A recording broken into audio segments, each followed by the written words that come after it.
ఇప్పుడు it is too early. ఒకటి మేము కూడా కూర్చుంటాం పార్టీగా, ఎందుకంటే మొత్తం ఇంకా అన్ని డివిజన్లలో ఎన్ని బూత్లలో మాకు లీడ్ వచ్చింది, ఎక్కడ మైనస్ అయింది, ఇంకా మేము కూడా చూడలేదు. బ్రాడ్గా ఓవరాల్ నెంబర్ తెలుసు బ్రదర్, మిగతా విషయాలు తెలియదు. కూర్చుందాం, రేపు ఎల్లుండి సావధానంగా కూర్చుంటాం. మా నాయకత్వం మొత్తం పనిచేసింది. సీనియర్లు మంత్రులుగా పనిచేసిన వాళ్ళు కూడా 10 బూత్లకు ఒకరు ఇన్ఛార్జ్గా తీసుకున్నారు. ఇప్పుడే ప్రశాంత్ రెడ్డి గారు చెప్తున్నారు నాకు, అన్న మా షేక్పేట్లో మా 10 బూత్లలో నా దగ్గర మాత్రం 1100 మెజారిటీ వచ్చిందని చెప్పి ఇప్పుడే ప్రశాంత్ రెడ్డి గారు చెప్తున్నారు. విశ్లేషించుకుంటాం, అట్లా ఎట్లెట్లా క్లస్టర్ల వారీగా ఎక్కడెక్కడ ఏం జరిగింది చూసుకుంటాం, సమీక్ష చేసుకుంటాం, డెఫినెట్గా ఆత్మవిమర్శ చేసుకుంటాం. ఎందుకంటే ప్రజలు మరి అల్టిమేట్గా ఎందుకు మొగ్గు చూపారు కాంగ్రెస్ పార్టీ వైపు అనేది కూడా మేము కూడా విశ్లేషించుకోవాలి, ఆత్మవిమర్శ చేసుకోవాలి. తప్పకుండా ఏదైతే ఉందో మా పోరాటం మాత్రం కొనసాగుతుంది. ప్రజా సమస్యల మీద, ప్రభుత్వం మీద, ప్రజలకు ఇచ్చిన హామీలు నెరవేర్చే అంశంలో మాత్రం డెఫినెట్గా మా పోరాటం కొనసాగుతుంది. మిగతా అన్ని విషయాలు చర్చించడానికి బోలెట్ టైం ఉంది. తప్పకుండా అన్ని కూడా ఆలోచించి నిర్ణయం తీసుకుంటాం. ఇక అది హైదరాబాద్లో మొదటి నుంచి ఉంది బ్రదర్ అది.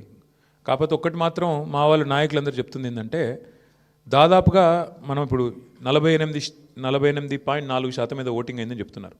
కానీ వాస్తవంగా చూస్తే 70% ఓటింగ్గా చూసుకోవాలి. ఎందుకంటే చాలా ఓట్లు షిఫ్ట్ అయిన ఓట్లు ఉన్నాయి, కొన్ని అసలు ఓటర్లు పేరుకు లిస్టులో ఉన్నా అక్కడ ఓటర్లు లేరు. కాబట్టి ఒక రకంగా చెప్పాలంటే 65-70% ఓటింగ్ అయినట్టు అనుకోవాలి మనం. కాబట్టి ఓటింగ్ నార్మల్ కంటే పెరిగింది, కానీ ఇంకా పెరిగింటే బాగుండేది అనే భావన ఉంది. ముఖ్యంగా కాలనీల్లో కొంత పెరిగింటే బాగుండేది, జరగలేదు. దానికి కారణాలు పలు రకాలుగా ఉన్నాయి. బట్ చూడాలి, భవిష్యత్తులో అన్నా మారుతుందేమో చూడాలి.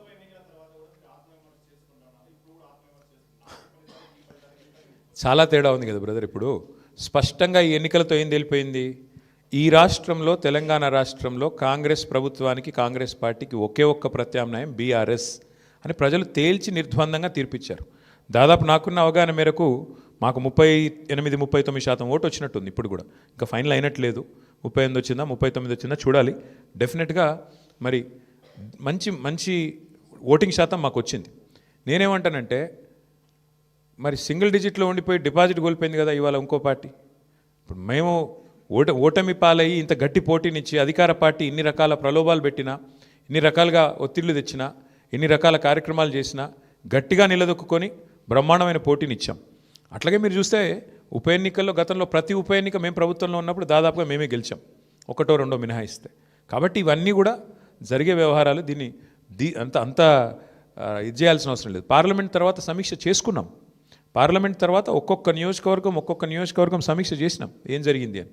పార్లమెంట్ ఒక అసాధారణమైన పరిస్థితిలో జరిగింది. అప్పటికిప్పటికి వచ్చిన తేడా మీరు చూస్తే బీఆర్ఎస్ఏ ప్రత్యామ్నాయం, బీఆర్ఎస్ఏ ప్రధాన ప్రతిపక్షం అని ప్రజలు ఈ జూబ్లీహిల్స్ ఉప ఎన్నికతో స్పష్టమైన తీర్పిచ్చారు. సరే, సహజంగా గెలుస్తామని ఆశించాం, కొంత నిరుత్సాహపడతాం డెఫినెట్గా ఓటమి పాలైనప్పుడు, కానీ నిరాశ లేదు. అది నేను చెప్పేది.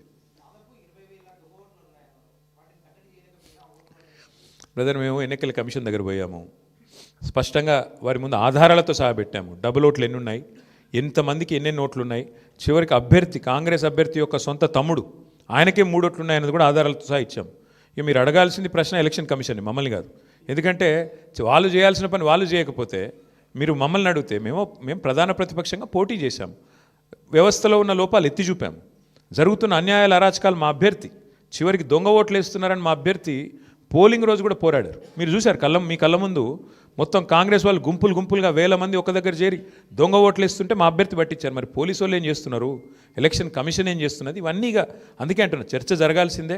ఏ రకంగా అధికార యంత్రాంగం పనిచేసింది, ఏ రకంగా ఎలక్షన్ కమిషన్ పనిచేసింది, ఇవన్నీ మీ ముందున్నాయి. సరే, ఇప్పుడు నేను ఓటమికి నేను సాకులు వెతకట్లేదు, నేను వాస్తవాలు మీ ముందు పెడుతున్నాను. ఎలక్షన్ ముందు పెట్టాను, ఎలక్షన్ తర్వాత చెప్తున్నాను. ఏదేమైనప్పటికీ మేము మాత్రం డెఫినెట్గా ప్రజల్లో ఉంటాము, ప్రజలతోనే ఉంటాము. ప్రజాక్షేత్రంలో ప్రజల సమస్యలే ప్రధాన ఇతివృత్తంగా ముందుకు పోతాం, ప్రజల కోసం పోరాడుతూనే ఉంటాం, ముందుకు పోతూనే ఉంటాం. Thank you. మరి ఇప్పుడు అల్టిమేట్గా ఎలక్షన్ ఫలితం వచ్చిన తర్వాత ఏం జరగబోతుంది, రేపు ఏమేం జరగబోతుంది, ఇంకా 3 ఏళ్ళు ప్రభుత్వం ఉంటుంది అంటున్నారు. సో మరి ఆ 3 ఏళ్ళు ఏం జరగబోతుంది చూద్దాం. ఎందుకంటే అల్టిమేట్గా ఈ ప్రభుత్వం తన వైఖరి ఏమైనా మార్చుకుంటుందా, మార్చుకోదా, మళ్ళీ శని ఆదివారాలు పేదల కొంపలు కూలగొట్టే పని చేస్తూనే ఉంటుందా చూస్తాం. మేము చూస్తాం, మీరు చూస్తారు. ప్రధాన ప్రతిపక్షంగా మా పాత్ర మాత్రం మేము బలంగా పోషిస్తాం. ప్రజల్లో మాత్రం ఎక్కడా తగ్గకుండా ప్రజల తరపున మాట్లాడుతూనే ఉంటాం. ఈ విషయంలో మమ్మల్ని ఏ రకమైన వారు ప్రయత్నాలు చేసినా మా గొంతు మాత్రం నొక్కలేరు, ఇది మాత్రం పక్కా.